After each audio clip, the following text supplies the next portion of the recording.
The moment I knew my life was over wasn't when my daughter's hand connected with my face. It was the half-second before that frozen sliver of time when I saw her arm pull back, saw her eyes go flat and empty like a stranger's, and my brain refused to believe what was about to happen. Even now, months later, that half-second is what wakes me at 3 in the morning. Not the pain, not the sound, the disbelief. My name is Lance Griffin. I'm 64 years old. I was an aerospace engineer for 37 years, retired on a pension that barely covers groceries, and I drive a Hangin Latam Camry with a dent I never bothered to fix. On the night of October 5th, I put on my only suit, the same charcoal gray I wore to my wife's funeral 8 years ago, and drove 40 minutes to attend my daughter Andrea's 35th birthday party at her Paradise Valley mansion. I brought a gift I'd saved 6 months to buy. I left with 5 stitches in my hand and a bruise shaped like her palm on my cheek. What I didn't know yet was that someone had been watching Andrea for months, someone who loved me enough to build a case against his own wife, and that in exactly 3 weeks, the woman who humiliated me in front of 200 people would lose everything. But that night, I was just a man in an old suit, holding a lavender gift box, trying to remember how to breathe. The valet looked at my Camry the way you'd look at a shopping cart in a 5-star lobby. I handed him the keys and told myself it didn't matter. Andrea's mansion rose before me, 6,000 square feet of Spanish colonial perfection, terracotta tiles catching September sunlight, bougainvillea cascading down stucco walls. String lights crisscrossed the courtyard.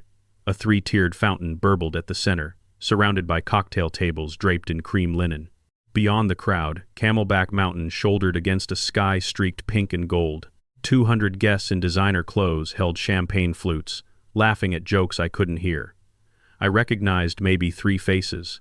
I spotted Andrea immediately, emerald green dress, diamond earrings, greeting arrivals with practiced charm. 35 years old and already a VP of marketing. Beautiful, powerful. And when she saw me, her smile froze for exactly 1 second before rearranging into something polite and distant. "Dad, you made it." No hug, no warmth. 4 words delivered like she was greeting a delivery man. "Wouldn't miss it, sweetheart. You look lovely." She was already turning to the couple behind me, her voice transforming into something animated and genuine. I stepped past her into the courtyard, clutching my gift box like a life preserver. An hour passed, then another. I stood near the fountain in my 20-year-old funeral suit, watching Andrea work the crowd like a politician, confident, radiant, beloved, while I waited in the corner, wondering why I still felt like I needed permission to exist in her world. Margaret Campbell, my neighbor of 20 years, found me briefly, squeezed my arm with kind but worried eyes, then drifted away. Around 9:30, the music stopped. Andrea stepped into a spotlight, and the gift parade began. A Hermes Birkin bag from David, applause, hugs, photos. A spa certificate from Claudia, $3,500. Then Andrea's eyes swept the crowd and landed on me. "And last but not least, Dad, come on up." 200 pairs of eyes turned toward the man in the old gray suit. I walked forward and handed her the lavender box. She unwrapped it slowly. Inside, nestled in velvet, was a Cartier Tank Française watch, stainless steel, white dial, blue hands. The same watch my late wife Helen had pointed out 12 years ago, saying Andrea would love it someday. I'd saved 6 months, cut my grocery budget, skipped doctor visits. $4,800.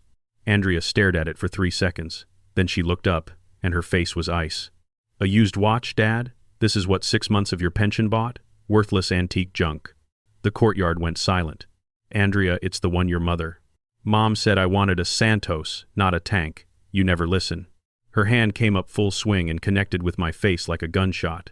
My head snapped sideways. I stumbled backward and grabbed a cocktail table. The champagne glass shattered under my palm. Glass pierced near my thumb. I hit the tile floor. Blood on my hand. The gift box beside me. The watch spilled onto stone like something discarded. 200 people froze. Margaret Campbell pushed through. "Andrea, what is wrong with you?" "Stay out of family business, Margaret." Margaret knelt beside me, pressing a napkin to my bleeding hand. Behind us, Andrea's voice rang out bright and hollow. "Let's continue the party, everyone. Sorry for the drama." The band started playing. Conversations resumed. The party reorganized itself around my absence the way water closes over a stone. Margaret helped me to my feet and guided me through the crowd. Nobody met my eyes. Nobody said a word. At the valet stand, she wrapped my hand tighter and leaned close. "Lance, this isn't the first time, is it?" I didn't answer, but she already knew. I pulled out of the driveway onto Lincoln Drive. The road stretched dark and empty through the desert hills. My right hand gripped the steering wheel. My left hand throbbed with every heartbeat. I wasn't driving home.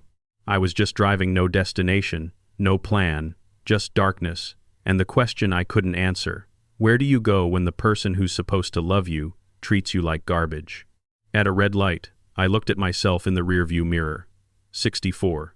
Gray hair thinning, tired eyes, and on my left cheek, the clear outline of my daughter's hand. The tears came quietly the way things break when nobody's watching. The light turned green. I wiped my face and kept driving. And that's when I noticed headlights in my rearview mirror. A large, dark vehicle keeping pace, closing distance. A Rolls-Royce pulled alongside me, then passed, turning into a gravel pullout ahead. Hazard lights blinked.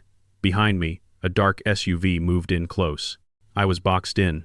Every instinct said run. But my body was too heavy, too tired. I pulled into the turnout and left the engine running. The Rolls-Royce door opened. A man stepped out tall, late 30s, dark overcoat, both hands raised. "Lance, please don't drive away." I knew that voice. Chase Harrington, my daughter's husband, the man who was supposed to be in London.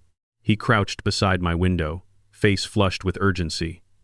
"Are you okay? Your hand, let me see." "Chase, what are you? You're supposed to be in London." "I flew back tonight. I saw what Andrea did." His voice cracked. "Because I've had people watching, for months." Two more figures emerged. A woman in a charcoal suit carrying a briefcase, Evelyn Cross, a lawyer. A man with a camera bag, Detective Marcus Cole.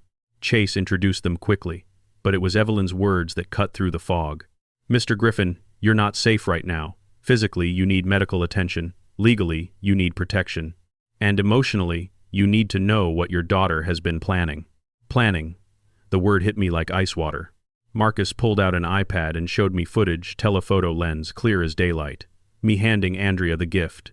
Her face twisting. The slap. The shattered glass. My body hitting the floor. 200 frozen guests. Watching it from outside made it real in a way my own memory hadn't. "I've been surveilling Andrea's property for 6 weeks," Marcus said. "This footage is evidence." I looked at Chase. "Why? She's your wife." "Because you're more of a father to me than my own ever was. Because what Andrea is doing to you is wrong. And because I won't stand by and watch her destroy the one person who actually loved her unconditionally." Those words hung in the desert air. Crickets, wind through creosote, a coyote howling somewhere in the darkness. "Will you come with us?" Chase asked. "Let us help." I looked at my Camry, my bandaged hand.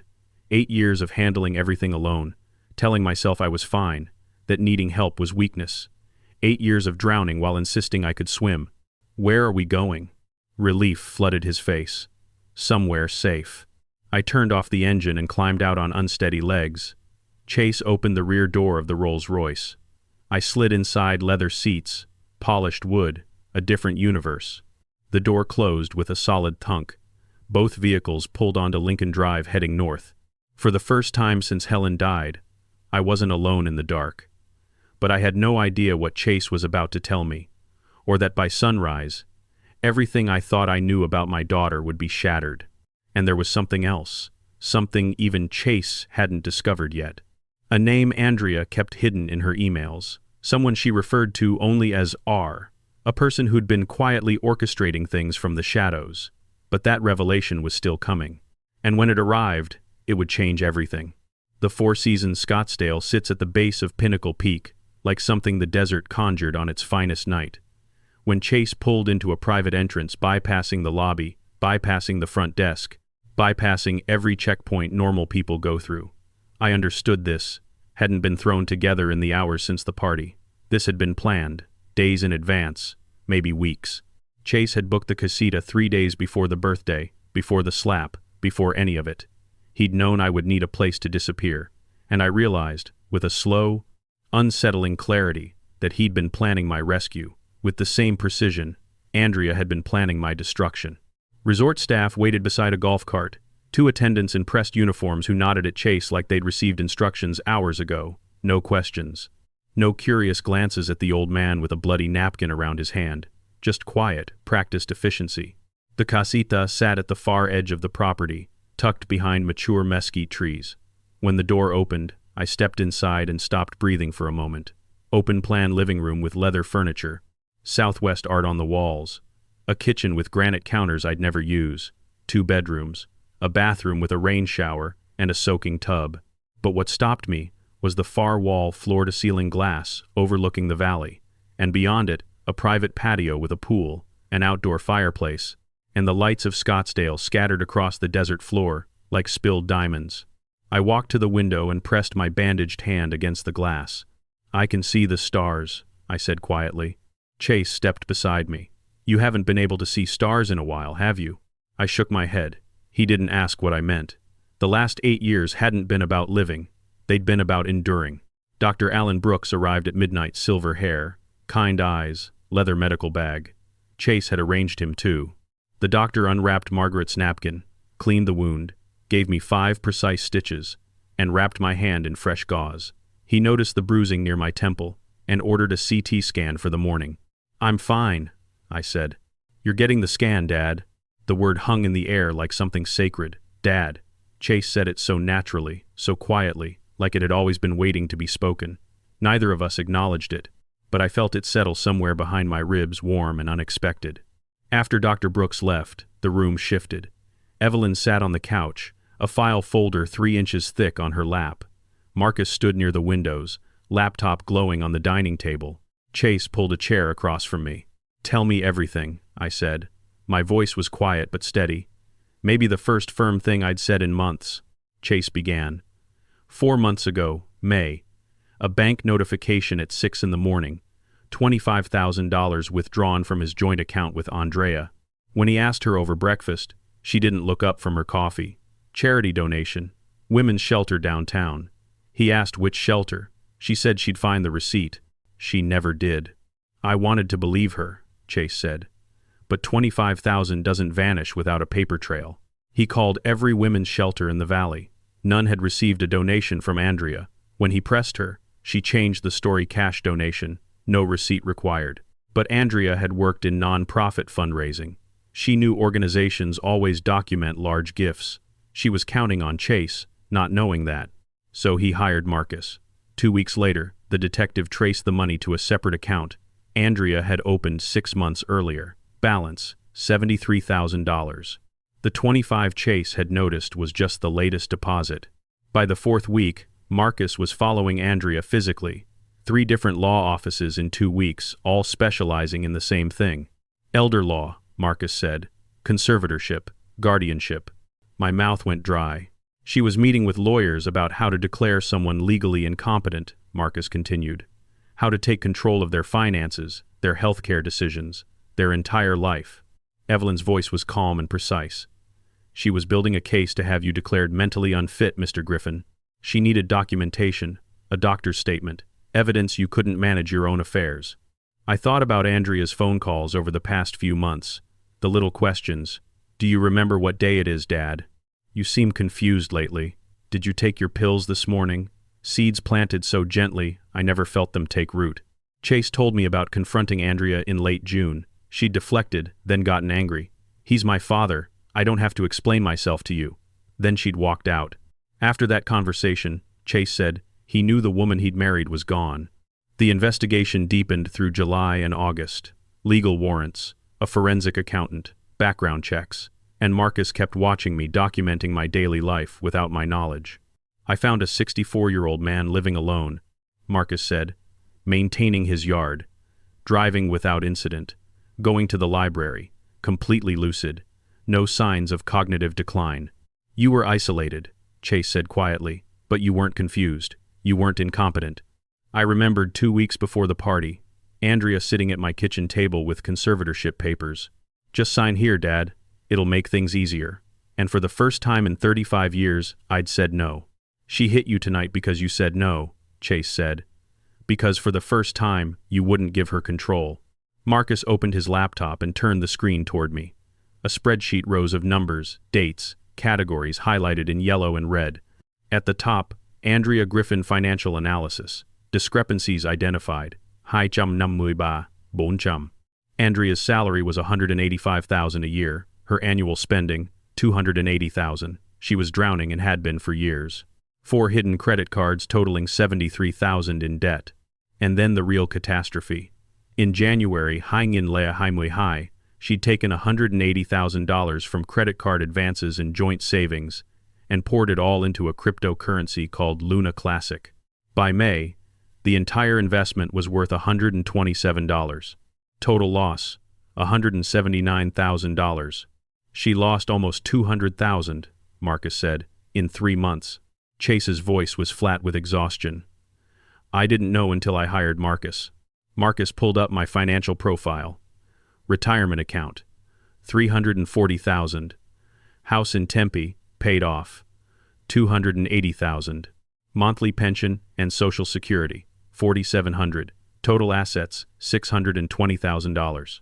To someone drowning in $250,000 of debt, Marcus said quietly, you looked like a life raft. Evelyn explained the plan. Obtain conservatorship, sell my house, drain my retirement, control my monthly income, over $600,000, accessible almost immediately. Enough to erase every debt and fund her lifestyle for years. If she needed money, I said slowly, I would have given it to her, if she'd just asked. Asking means admitting she has a problem, Chase said. Andrea doesn't ask, she takes. Then Marcus opened the emails. A chain between Andrea and Dr. Patricia Morales, her college roommate from sophomore year. The subject line, Dad's Evaluation, June 15th. Andrea had written asking for a psychiatric evaluation, claiming I was showing signs of memory loss. Morales had actually examined or claimed to examine me, and initially reported I was completely sharp. Normal range on every test. No red flags.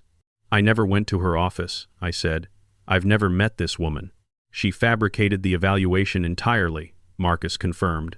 Created documentation of an appointment that never happened. 3 days later, Andrea's tone changed. She told Morales she needed the diagnosis diminished capacity, early-stage dementia, in writing, on letterhead. Then she played her card. Sophomore year, a pharmacology final. Morales had cheated. Andrea had covered for her. 15 years she'd carried that secret like a loaded weapon. $15,000, cash or wire. Patricia's choice. The final email was Morales's surrender. She agreed. She'd write the assessment. But if it ever came back on her, they never had this conversation. The bank transfer showed $15,000 moving from Andrea's secret account to Morales's personal account on July 2nd. Memo line, consulting services. Then Marcus opened the evaluation itself. 9 pages. Official letterhead. It claimed I presented with early-stage cognitive decline, memory impairment, confusion regarding recent events, poor judgment in financial matters.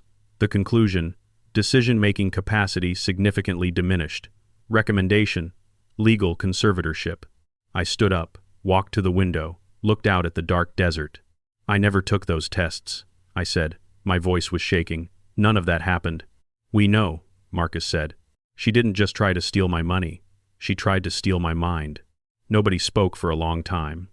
Then Chase's voice came from behind me, thick and raw. There's more, Lance. Something about your brother. I turned around. Hank? I hadn't spoken to Hank in 12 years. Not since we'd stood in a lawyer's office reading our parents' will and said things brothers should never say. The estate had been split 60-40 in my favor because I'd been the one caring for them during their final years. Hank saw favoritism. We fought. We stopped existing in each other's lives. 3 months ago, Andrea had reached into that 12-year silence and weaponized it. Marcus showed me the text messages. Andrea had contacted Hank in late July, telling him I was having memory problems, forgetting appointments, getting confused. She claimed I'd left the stove on and nearly started a fire kitchen full of smoke. I didn't even realize. None of it was true. Marcus checked no fire department calls, no smoke damage. My stove was electric. She'd told Hank about the psychiatric diagnosis, early-stage dementia. She'd asked him to talk to me, convince me to accept help. Hank had called. I remembered that call, July 25th, and I'd told him I was fine, gotten angry, hung up. I thought he was just being Hank, still bitter about the inheritance.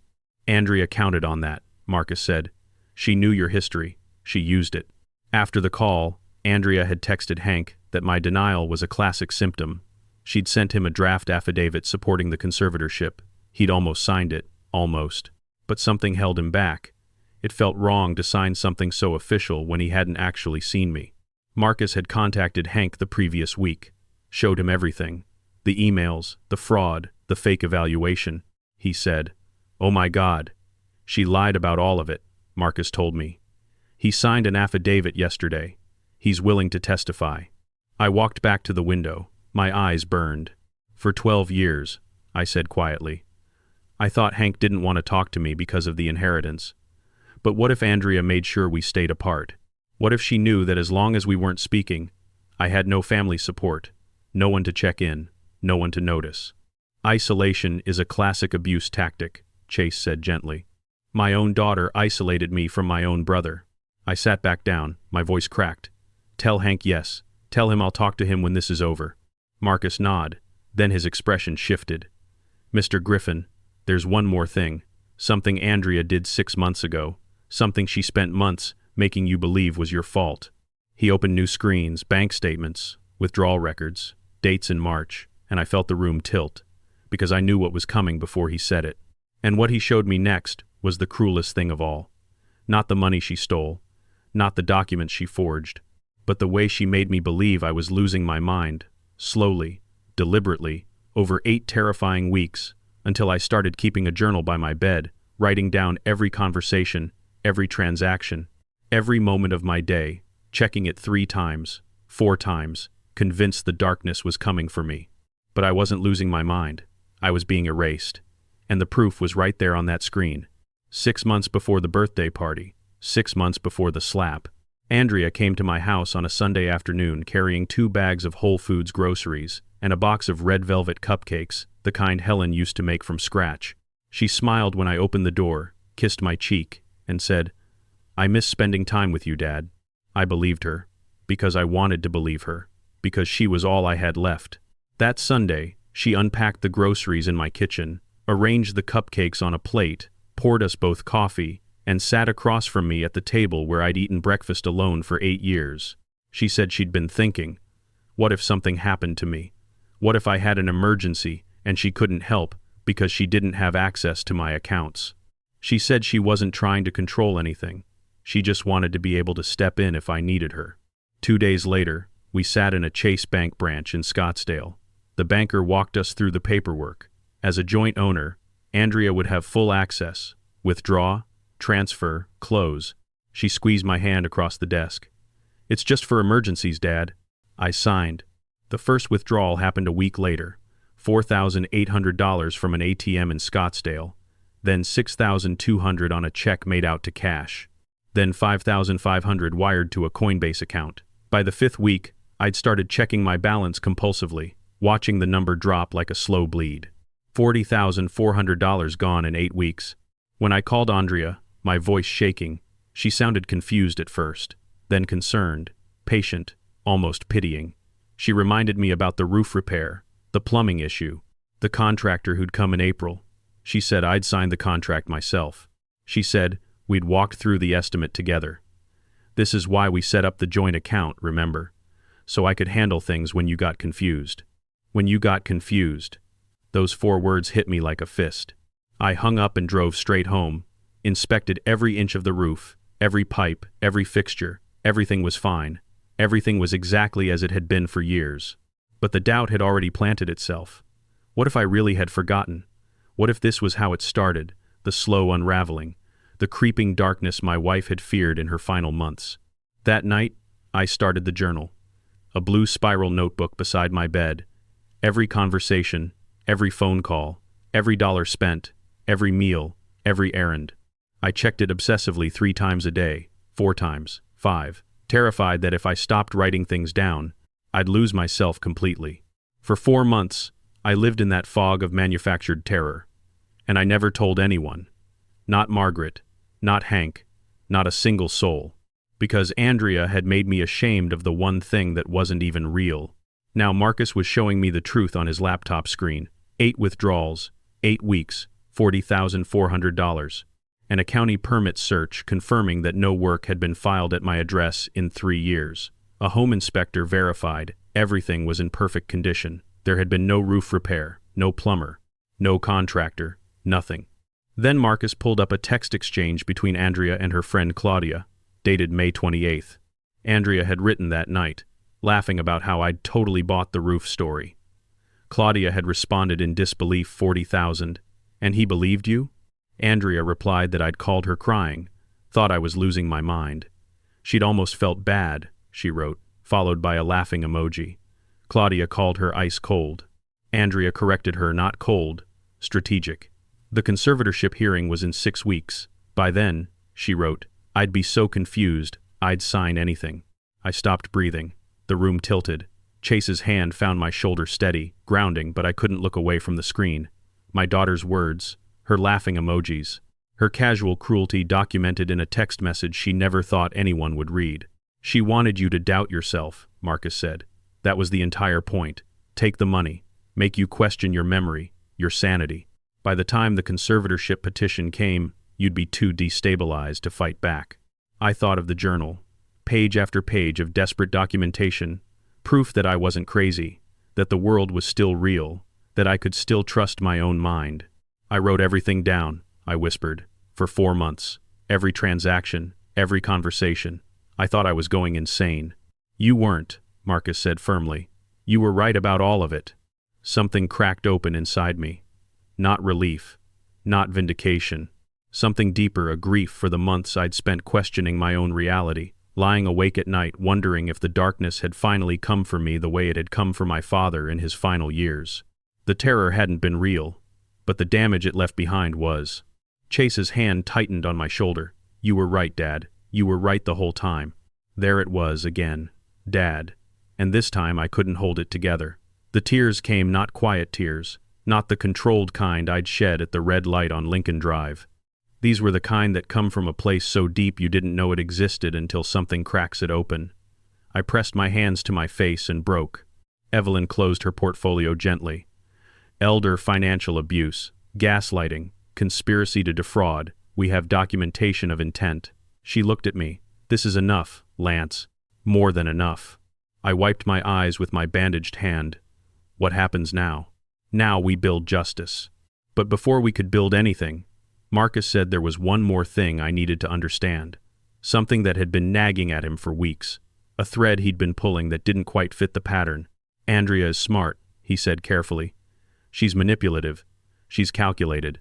But some of this, the cryptocurrency strategy, the conservatorship timeline, the way the psychiatric fraud was structured, it's too sophisticated for someone learning as they go. The execution is too clean. He pulled up Andrea's email account, the one they'd accessed through legal subpoena, and filtered for a name I'd never heard before. The results showed dozens of messages spanning 8 months, all exchanged with someone Andrea addressed only as R. We don't have a full name yet, Marcus said, but we know this, whoever R is. They've been advising Andrea since at least January. The crypto investment, the bank account manipulation, the conservatorship strategy, even the choice of Dr. Morales, it all traces back to conversations with this person. He showed me excerpts. Andrea asking R for advice on the timeline. R responding with detailed instructions about how to establish a pattern of cognitive decline, specific phrases to use, specific scenarios to create, how long to wait between incidents to make them look natural. In one email, R had written, "The key is patience. Don't rush the narrative. Let him arrive at the conclusion himself. Once he believes he's declining, the paperwork is just a formality." My stomach turned. This wasn't just my daughter scheming alone in her Paradise Valley mansion. Someone had been coaching her, teaching her. Someone who understood elder fraud not as an improvisation, but as a system. Who is this person? I asked. That's what I'm trying to find out, Marcus said. The emails route through an encrypted service. No phone number attached. No last name used anywhere in the correspondence. But there are clues, references to previous cases, legal terminology that suggests professional experience, and one mention of a meeting at a restaurant in Scottsdale that we're trying to pin down through security footage. Chase leaned forward, his expression dark. You think someone taught her how to do this? I think someone has done this before, Marcus said, and I think Andrea isn't their first client. The room went quiet. Outside, The desert was still no coyotes, no wind, just the vast silence of a landscape that had been keeping secrets for millennia. Marcus tapped a key, pulling up a grainy, 10-second security clip they'd pulled from a co-working space lobby. There was no audio, but looking at the screen, my mind supplied the sound. A man sat across a table from Andrea. We could only see his back, the sharp line of a tailored suit, the glint of wire-rimmed glasses catching the overhead light. His hand, large and steady, slid a thick file across the table. A gold fountain pen tapped rhythmically against the wood, circling 2 words on a document, diminished capacity. He was taking her through it, step by step. I could almost hear the cold, clinical tenor of his voice, echoing the exact instructions he'd typed in those encrypted emails. Patience, Andrea. Don't rush the narrative. Let him arrive at the conclusion himself. When he stops trusting his own mind, the paperwork is just a formality. On the screen, Andrea stared at the file. For a fraction of a second, she swallowed hard, looking nervous. Then her eyes went flat, calculating, and she gave a slow, deliberate nod. I looked at the laptop screen, at the emails from a person without a name who had mapped out the systematic destruction of my life like a business plan. And I felt the anger shift inside me, not hotter, but wider. This wasn't just about Andrea anymore. This was about something larger. Something that preyed on people like me, old, isolated, trusting, and turned family love into a weapon. Find them, I said. My voice was quiet but certain. Whoever R is, find them. Marcus nodded. I intend to. Evelyn checked her watch. It was past 2 in the morning. She suggested we rest and regroup. There was work to do, a medical evaluation to prove my competency, witnesses to gather, a legal strategy to formalize. She laid out the next 3 days like a battle plan. Sunday for rest. Monday for the Mayo Clinic. Tuesday for witness statements. Wednesday for the confrontation. Confrontation? I asked. Chase met my eyes, with Andrea, face to face. I want her to see what we have. I want her to know she didn't get away with it. And I want to be there, I said. Evelyn studied me for a moment, then nodded. We'll find a way. That night, alone in the casita's guest bedroom, I lay on sheets softer than anything I'd ever slept on and stared at the ceiling. My hand throbbed under the gauze. My cheek ached where Andrea's palm had landed. But the pain that kept me awake wasn't physical. It was the knowledge that my daughter hadn't just tried to rob me, she'd tried to convince me I was disappearing. And she'd almost succeeded. I reached for the nightstand, where someone had placed a glass of water and the pain medication Dr. Brooks had left. I took 1 pill.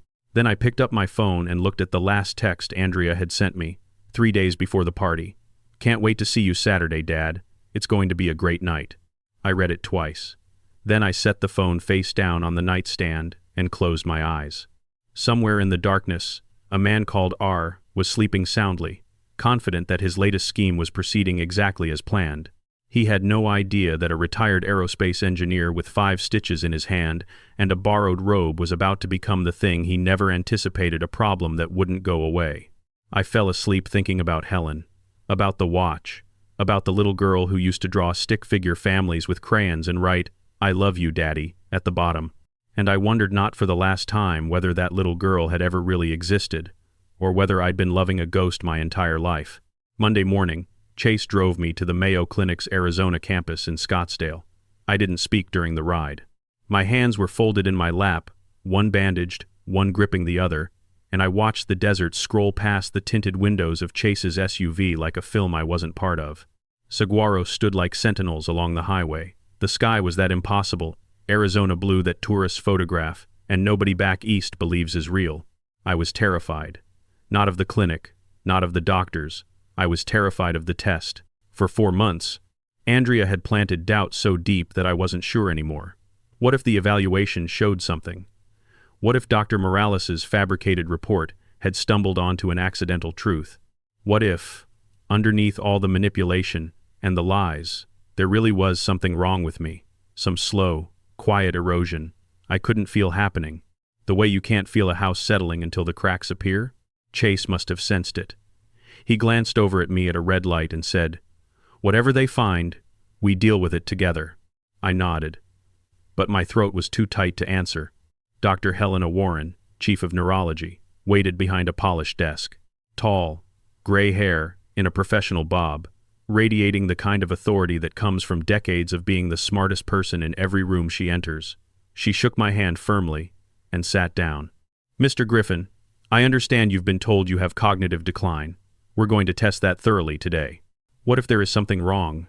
Her expression softened not with pity, but with the practiced warmth of someone who'd had this conversation 1,000 times. "Then we'll know, and we'll address it. But from what Mr. Harrington's team has shared with me, I don't expect to find impairment. Let's see." The assessment took 3 hours. 3 hours of my brain being measured, weighed, and examined from every angle. Memory tests 3 words to remember, recalled perfectly 5 minutes later. Spatial reasoning, copying geometric shapes, drawing a clock face with all the numbers in the right places. Language tests, naming objects, repeating complex sentences. Executive function, problem-solving scenarios, pattern recognition. Attention, counting backward from 100 by 7s without a single error. By the end, I was exhausted in a way that had nothing to do with physical effort. It was the exhaustion of having your entire identity balanced on a set of test results, of knowing that a number on a screen was about to tell you whether you were still you. Dr. Warren reviewed the results with Chase beside me. She turned her monitor toward us and said the words that changed everything. "Mr. Griffin, your cognitive function is not just normal, it's superior for your age group." The score read "1.5 high out of 1.5 possible points. That places you in the 98th percentile for 64-year-olds. You absolutely do not have dementia, no signs of Alzheimer's, no cognitive impairment whatsoever. Whoever told you otherwise was either incompetent or lying." I pressed my hands to my face and cried, not tears of shame. These were tears of pure, flooding relief, the kind that come when a weight you've been carrying so long you forgot it was there suddenly lifts, and you realize how close you came to breaking under it. "I've been terrified for 4 months, I said through my hands. Terrified I was losing myself. "You're more than fine," Dr. Warren said gently. "I'm writing a full report.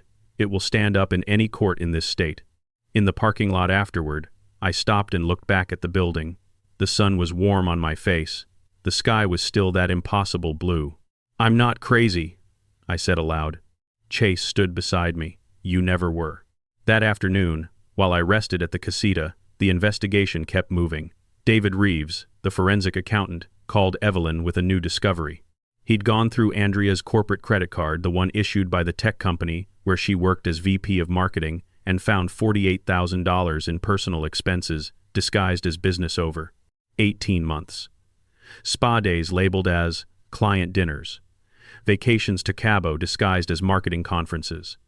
Designer handbags categorized as team-building supplies.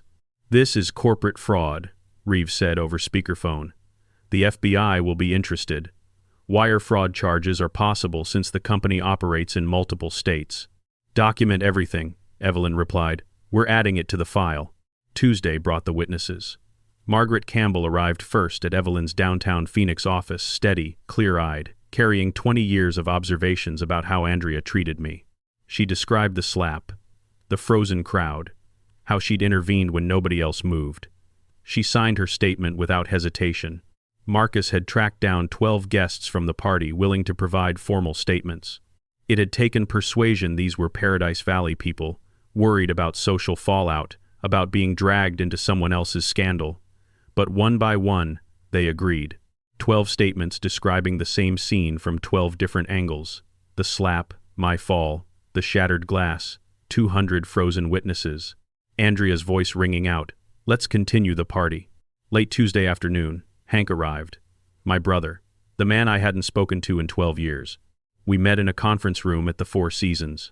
When he walked in, older now, graying at the temples, eyes red, we stood on opposite sides of a long table and looked at each other across a decade of silence. He was thinner than I remembered. His hands shook slightly at his sides. "Lance," he said, "I'm sorry. I should have called, should have verified what she told me instead of just believing it. She manipulated both of us. I'm still sorry, for the 12 years, for the fight, for all of it." "Me too." It wasn't a full reconciliation. 12 years of silence doesn't dissolve in 5 minutes. But it was a beginning, the first crack in a wall we'd both been too proud to tear down. Hank signed an affidavit stating Andrea had contacted him under false pretenses, lied about my health, and attempted to manipulate him into supporting a fraudulent conservatorship. He agreed to testify in court. As he hugged me goodbye, awkward, stiff, but real, I realized something. Andrea had isolated me from Hank deliberately. She'd understood that as long as my brother and I weren't speaking, I had no family to check in on me. No one to notice the withdrawals, the gaslighting, the slow dismantling of my independence. She'd weaponized our estrangement like she'd weaponized everything else, quietly, patiently, without leaving fingerprints. Meanwhile, the Arizona Medical Board had opened an emergency investigation into Dr. Morales. By Tuesday afternoon, her license was suspended. Her lawyer contacted Evelyn within hours, offering full cooperation testimony against Andrea in exchange for reduced criminal charges. The first domino was falling. Tuesday evening, the team gathered at the casita. Evelyn laid everything on the coffee table like a general mapping a battlefield: the Mayo Clinic report, the financial forensics, the emails between Andrea and Morales, Hank's affidavit, Margaret's statement, 12 witness accounts, video footage of the slap, bank records and wire transfers, a paper trail that led straight to my daughter's front door.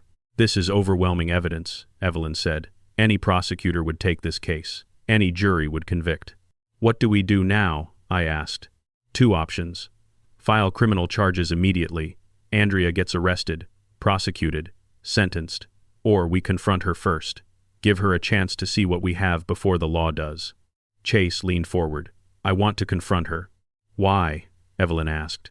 "Because I want her to know. I want her to see every piece of evidence. I want her to understand that she didn't get away with it." He looked at me. "And I want Lance to see her face when she realizes it's over." I thought about it. Part of me, the part that had been a father for 35 years, wanted to protect her, even now. Wanted to give her a chance to explain, to apologize, to be the daughter I'd always hoped she was.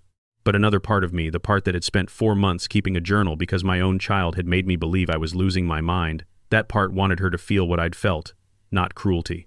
Just truth, undeniable, inescapable truth. "I want to be there," I said, "not at the table, but close enough to see." Evelyn nodded. Wednesday, Maestro's Ocean Club.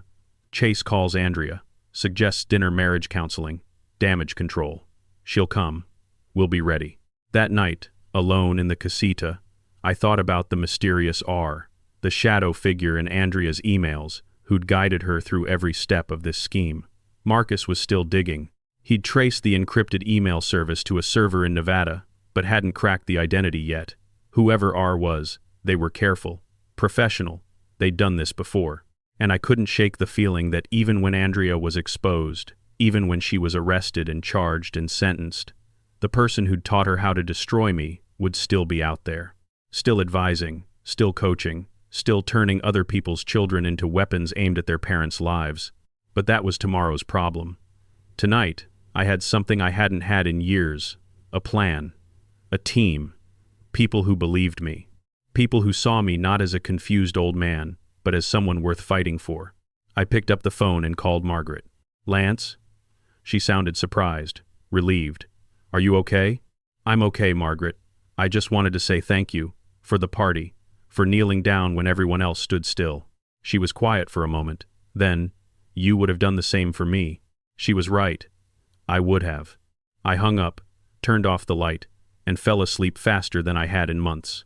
Tomorrow, Andrea would sit across from her husband in a private dining room and learn that the life she'd built on lies was about to collapse, and I would be 30 feet away, watching through glass, finally seeing clearly for the first time in years. But what none of us knew, not Chase, not Evelyn, not Marcus, not even me, was that Andrea had made a phone call of her own that afternoon, a call to R. And R had given her instructions that would turn Wednesday's confrontation into something none of us had planned for. Wednesday afternoon at 2:15, Chase called Andrea. I was sitting on the casita patio, close enough to hear his voice through the open door, calm, measured, delivering 9 words that sounded like an invitation but were really a summons. "Let's have dinner tonight. Just us. We need to talk." Andrea had texted Chase twice since the party. Once Saturday night saying I'd embarrassed her. Once Monday asking if they could talk when he returned from London. She had no idea Chase had never gone to London, that he'd been in Arizona the entire time, watching, building, preparing. I could hear only his side of the conversation.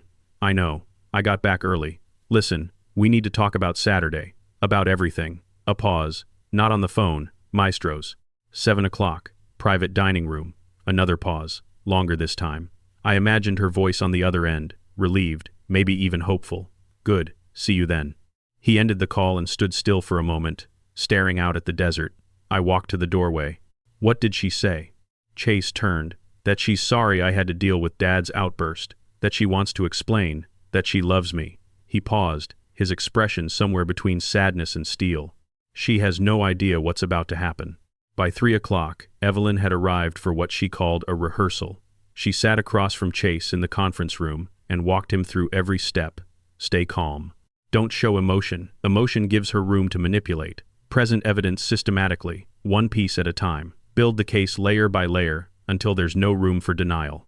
What if she tries to leave? Chase asked. Let her. But she won't. She'll want to explain, to spin, to manage the narrative. That's when you listen. Everything she says is evidence. They ran scenarios for 2 hours. Evelyn played Andrea defensive, tearful, manipulative, desperate, while Chase practiced staying controlled. It was like watching someone rehearse for a performance they never wanted to give. At 6:30, Marcus and a tech specialist arrived at Maestro's Ocean Club ahead of us. Upscale steakhouse in North Scottsdale, dark wood, low lighting, the kind of place where expensive secrets get exchanged over rare steaks. Marcus planted cameras in the private dining room. Chase had reserved. Legal under Arizona's one-party consent law, since Chase would be a participant. Audio backup in place. At 6:45, the restaurant manager seated me at a corner booth in the main dining room. My table had a clear sight line through a glass partition to the private room. I ordered coffee. I knew I wouldn't drink. Wore a baseball cap. Kept my head down, just another diner among the Wednesday evening crowd. Chase arrived at 6:50. He walked past my table without a glance, entered the private room, sat with his back to the main dining area. A leather portfolio rested on the table in front of him. Inside, an iPad loaded with evidence, divorce papers in one envelope, a police report in another. Andrea arrived at 7:02. I watched her walk through the main dining room before the hostess led her to the private area. White sheath dress, hair blown out in soft waves, makeup flawless. She moved with the confident stride of a woman who believed she was about to smooth over a difficult situation, maybe even save her marriage. Through the glass partition, I watched her enter the room. Her face lit up when she saw Chase. She leaned down and kissed his cheek. I couldn't hear her words, but I could read enough on her lips to catch the shape of them. I missed you. Chase's body language was neutral, controlled. He gestured to the chair across from him. Andrea sat. A server appeared. She ordered wine. When it arrived, she sipped and leaned forward, animated, rehearsed, talking about the party, about me. I could see her gestures, the concerned touch to her collarbone, the slight shake of her head, playing the worried daughter, the misunderstood wife. Then Chase moved. He leaned forward and said something, one word, maybe two. Andrea stopped mid-sentence. Her smile faded. He reached into the portfolio, pulled out the iPad, and set it between them. Her lips moved. What's that? Chase turned the screen toward her. The frozen frame of the courtyard, Andrea's hand raised in the split second before it struck my face. He pressed play. I watched her, watch herself. Watched her expression shift from confusion to recognition, to something that looked like fear. 47 seconds of high-definition footage from 3 angles. The slap, the shattered glass, my body hitting the floor. 200 frozen people, Margaret kneeling beside me. When the screen went dark, Andrea said the only thing she could think to say. That's not what it looks like. Chase didn't react. He swiped to the next screen. Coinbase records. $180,000. Luna Classic. Total loss. Andrea's face went white. I hired investigators 4 months ago, Chase said. After $25,000 vanished for a charity that doesn't exist. He showed her the credit card's $73,000 in hidden debt, the conservatorship papers, the Mayo Clinic results proving I was cognitively superior, then the emails with Dr. Morales, Andrea's own words demanding the diagnosis, invoking the college cheating incident, offering $15,000 for medical fraud. Her license was suspended yesterday, Chase said. She's cooperating with authorities. She'll testify against you. He showed her the texts with Hank, the manufactured story about the stove fire, the false dementia claims, the draft affidavit she'd pressured my brother to sign. Then the bank statements, 40,400 stolen from my checking account, and the text exchange with Claudia, where Andrea had laughed about how I'd totally bought the roof story. Andrea was crying now, mascara streaking. She cycled through every response Chase had anticipated. Denial, deflection, blame he traveled too much. She was under pressure. She was going to pay it all back. Then desperation. We can fix this. Therapy, counseling. It's too late, Chase said. He pulled an envelope from his portfolio and slid it across the table. I filed for divorce Monday. These are your copies. Her hands were shaking when she grabbed the envelope. No, Chase, you can't. Your fraud voids the prenuptial mediation clause. I keep the house, the cars, all marital assets. You leave with nothing. Then the second envelope. Police report, filed Tuesday. Elder abuse, financial exploitation, conspiracy to commit fraud, embezzlement, assault. Arizona State Police would arrest her within 72 hours. Andrea's voice went hysterical. You're having me arrested? I'm making sure you're held accountable. She stood, chair scraping back. I'm your wife, Chase. Chase stood as well, put on his jacket, looked down at her. His voice was calm. Final. You were my wife. Now you're just someone I used to know. He turned and walked to the door. She called his name. He didn't turn back. The door closed behind him. Through the glass partition, I watched Andrea alone in the private dining room. Documents scattered across the table, white dress rumpled, mascara running in dark streaks. She stared at the iPad screen, dark now, then at the divorce papers. Slowly, she sank back into her chair and put her head in her hands. But then something happened that wasn't in the script. Andrea reached into her purse, pulled out her phone, and made a call. I watched her lips move, rapid, urgent, panicked. She wasn't calling a lawyer. She wasn't calling Claudia. The conversation lasted less than 2 minutes, but her body language shifted during those 2 minutes from collapse to something harder, something calculated.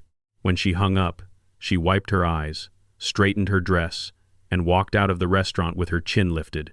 I didn't know who she'd called, but I felt it in my gut. Something had changed.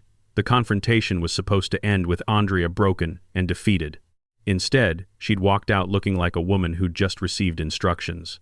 Chase appeared beside my booth. It's done, he said.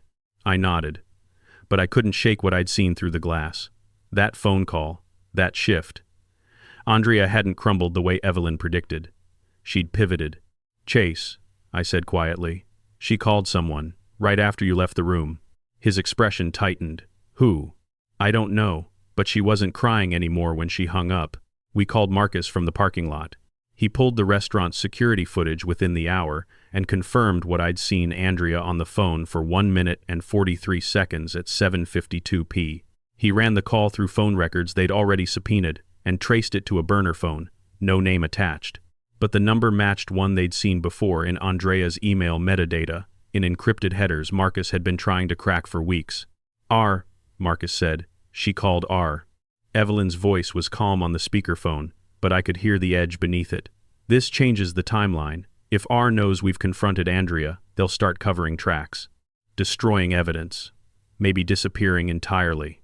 Can we still go to the police Thursday? Chase asked. We go to the police tomorrow morning. First thing, we can't wait 72 hours anymore. That night, I couldn't sleep. I stood at the casita window, watching the city lights and thinking about what I'd seen through that glass partition. Not the confrontation that had gone exactly as planned.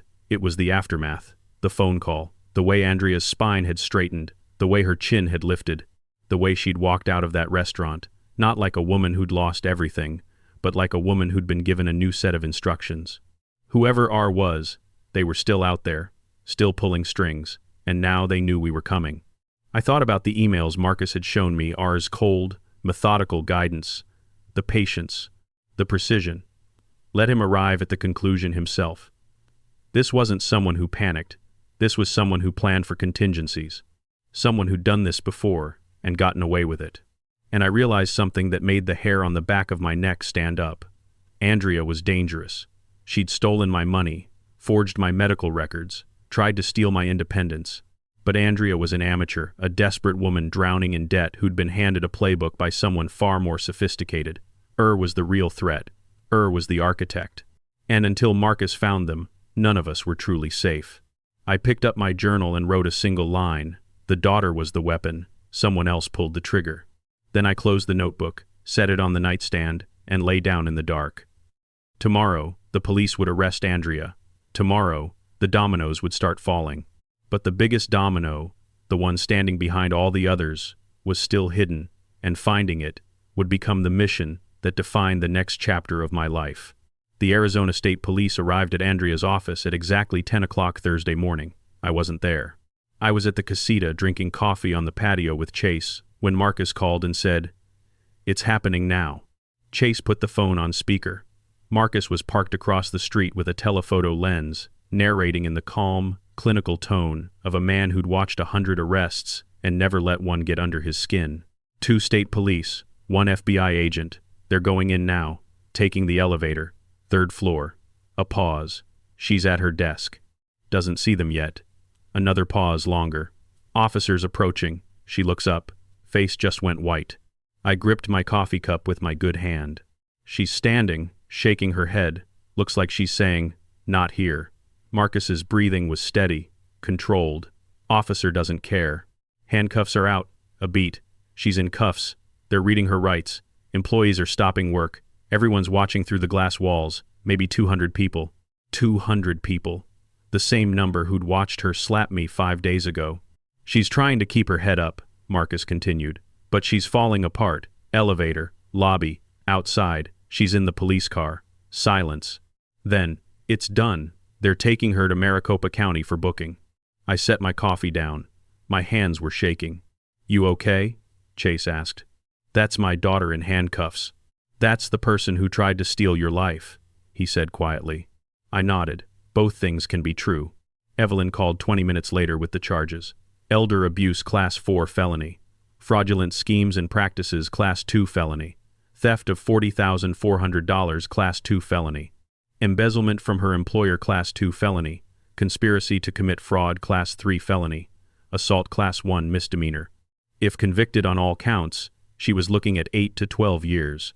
Bail was set at $500,000. At the afternoon hearing, Andrea couldn't post it. Chase had frozen every account. She was remanded to Maricopa County Jail. By noon, the media had the story. The Arizona Republic ran the headline, "Scottsdale VP, arrested in elder abuse scheme." Andrea's mugshot filled the screen on the evening news. Messy hair, smeared makeup, orange jail uniform. I stared at the television and felt nothing I expected to feel. Not satisfaction, not vindication, just a tired, hollow grief for a daughter who'd become someone I didn't recognize. But the arrest wasn't the end of the story. It was the beginning of something none of us anticipated. 3 days after Andrea was booked into Maricopa County, Marcus cracked the identity of R. And when he told us, sitting around the casita table with that file in his hands and that look on his face, the room went so quiet, I could hear my own heartbeat. R was a man named Raymond Salter, 61 years old, former estate planning attorney. Disbarred in Nevada 8 years ago for, and this is the part that made my blood run cold, orchestrating a conservatorship fraud scheme against 3 elderly clients. He'd helped their adult children take control of their assets through fabricated medical evaluations and manufactured evidence of cognitive decline. The same playbook, the same system. He'd served 22 months in a minimum security facility, been released, moved to Arizona, and reinvented himself as a financial consultant, operating under a different name. Marcus had traced the encrypted emails to a co-working space in Scottsdale. Security footage showed Salter meeting with Andrea on 4 separate occasions between January and June.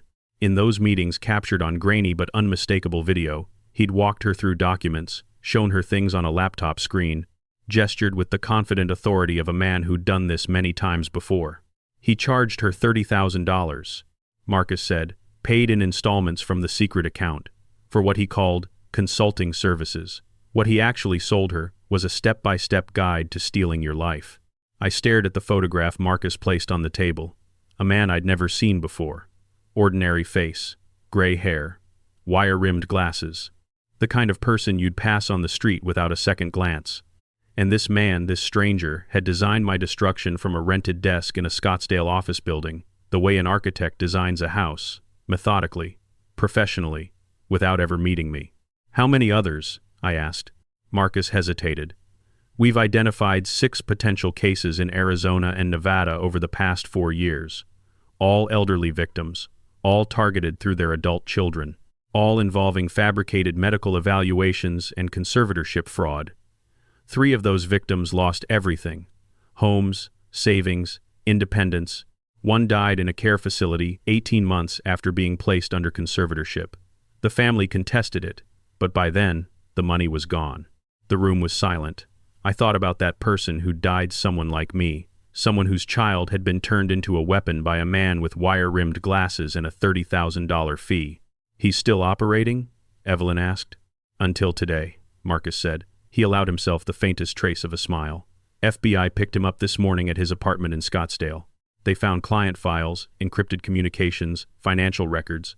He'd been sloppy about one thing: he kept notes, detailed notes on every case, including Andrea's, including the name of every victim." I looked down at my bandaged hand. The stitches were healing. The bruise on my cheek had faded to yellow. But the scar that ran deepest, the 4 months of manufactured terror, the journal I'd kept because my own daughter made me believe I was disappearing, that scar was still raw. And now I knew it had been inflicted not just by Andrea, but by a system, a business, a man who'd turned elder abuse into a consulting practice. "He'll go away for a long time," Evelyn said. "Federal charges, multiple victims across state lines. This is RICO territory." The weeks that followed moved like a slow-motion avalanche. Andrea's total charges climbed to 14 after jail officials intercepted a recorded call where she'd tried to convince Hank to recant his statement. Witness tampering, another felony added to the pile. Her public defender advised her to take a plea deal. 5 counts, 18 to 36 months. Restitution of $113,400, 5 years probation. She accepted on November 5th. Her sentencing was scheduled for December 20th. Raymond Salter's case went federal.